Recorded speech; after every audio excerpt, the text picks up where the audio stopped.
We've been very close to the Russians for some time. We understand the Russians. The Chinese, it's a new phenomenon with them referring to themselves as a near Arctic nation and plying our waters in the Bering Sea with their warships. Well, I am so pleased to be joined today by Alaska Governor Mike Dunleavy here in your office in Anchorage, Alaska. Thank you so much, Governor, for taking the time. Great to have you here.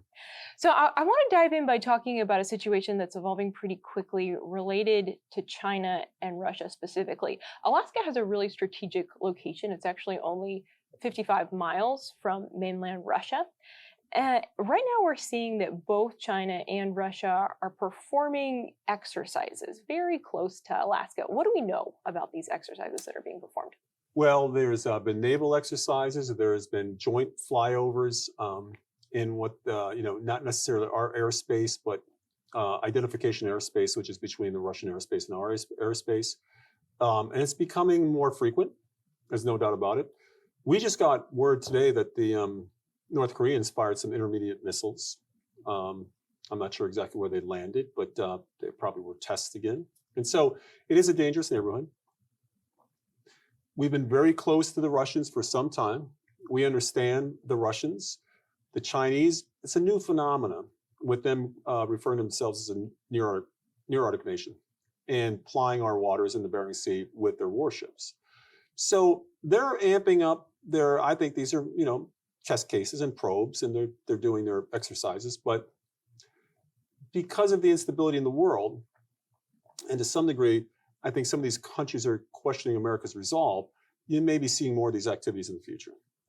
Okay. Alaska has a robust military presence, especially with its Air Force and its Army. We don't really have a visible naval presence. Our Coast Guard presence is also robust.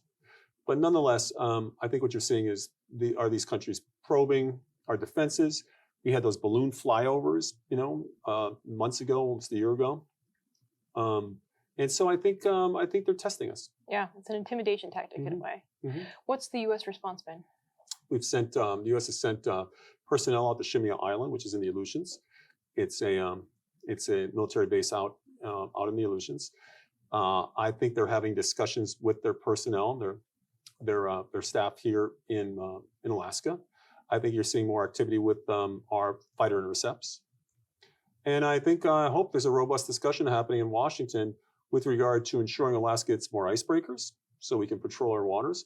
But also, what does this mean for the future? Is this something that's temporary, or is this something that's going to gain momentum and we see more presence and more testing of our defenses? We don't know yet. If you were a betting man, how would you say it's going to go? Are we going to see this escalate beyond just China and Russia essentially using this to intimidate each other's I think strength? if we don't meet these tests with our own robust presence, I think you'll see an increase in it. Yeah. I think that's how these folks in this neighborhood, this part of the world, how they test things, and they're really testing the current administration and what they will do. We're going into an election. Obviously, we're going to see how that goes.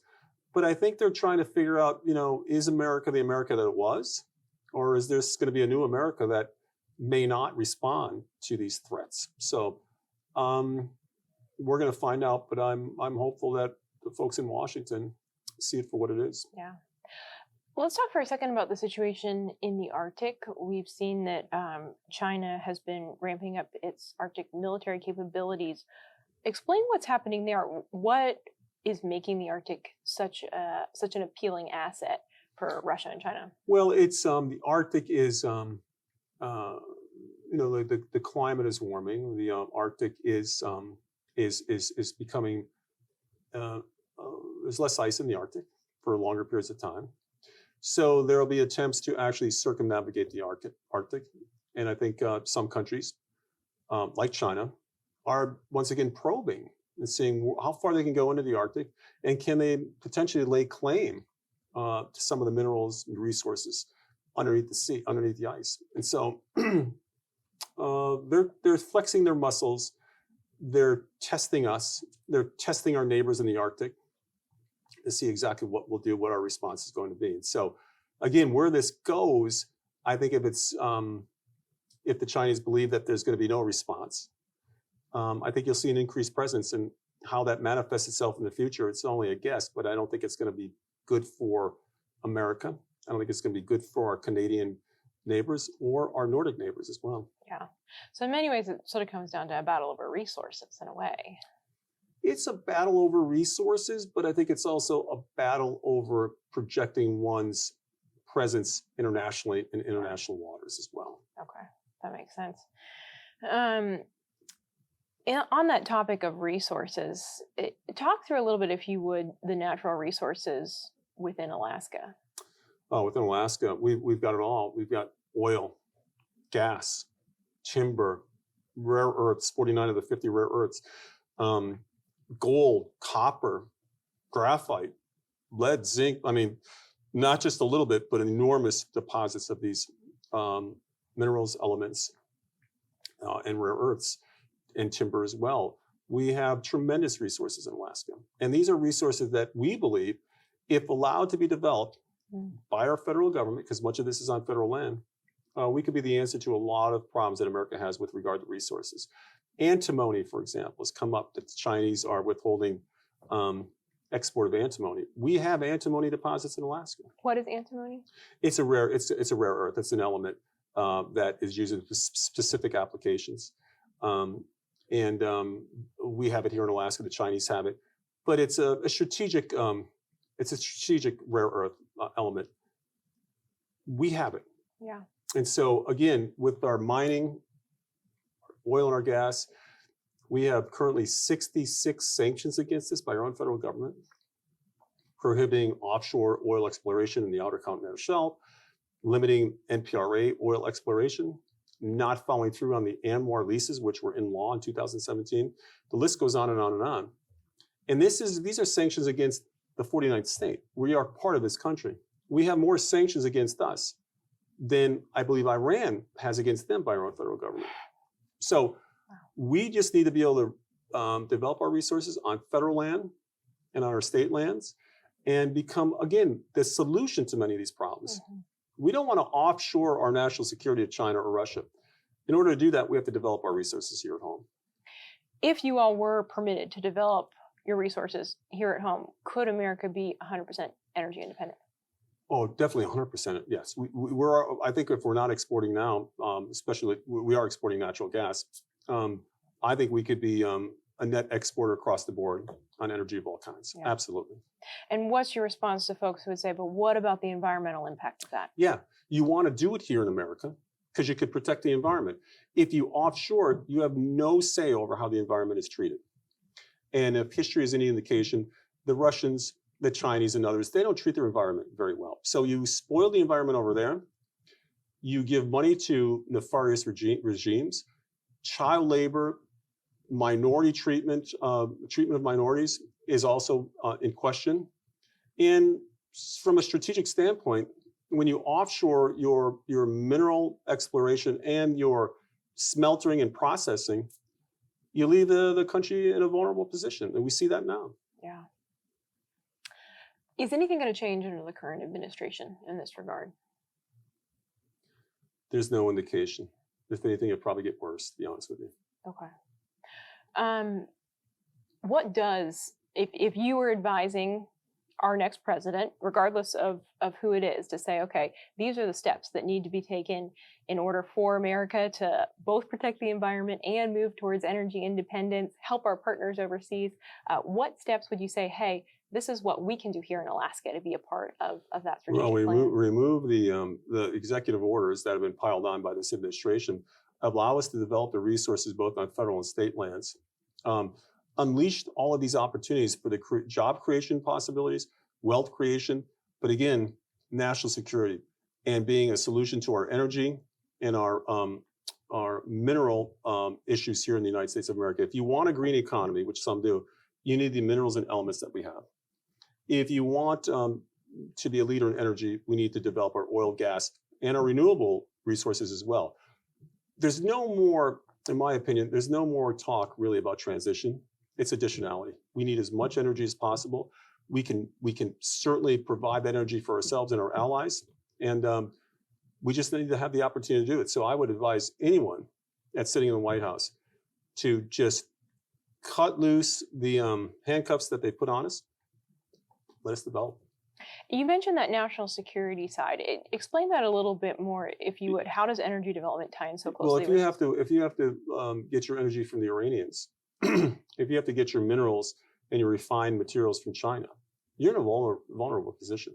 Yeah. You cannot. You're beholden to foreign nations that are not friends of the United States. We don't need to put ourselves in this position. And if you do care about the environment, you don't want it being done over there where there's no environmental protections. You want it done here. Yeah. What do we know about how closely China and Russia are kind of working together? I think they're working against very the US? closely together. Okay. They share the same continent. I think you'll see over the years, especially with Russia's falling population and their demographics going in the wrong direction, that they'll probably end up in some respects being a client state of China. But China will use them for their resources in Siberia. And I think you'll see these regionalistic partnerships strengthen between China, Russia, probably North Korea. And I think Russia will become beholden to China as one of its major partners that imports their natural resources. So I think you'll see a strengthening of those ties. And again, it's going to do America well to work with our allies in East Asia, Japanese, South Korean friends, and others, Philippines, in order to strengthen our ties and become less reliant on those countries that are not friends of ours. Yeah. Governor, I'd like to get your reaction to just the current political climate in the U.S. Just within the past couple of months, there's been 2 assassination attempts on former President Donald Trump. Your reaction to where we stand as a country? There's a lot of chaos. There's a lot of vitriol. Many of us believe that, well, I hope all of us do, but I know many of us believe that there should be no violence in our political process. That's what makes us different. President Trump was actually shot. An individual was killed. 2 other individuals were wounded. This is unprecedented. Then we heard about what happened in Florida at the golf course. There was a report that there were explosives found today in a vehicle close to where the President Trump was. This stuff's got to stop.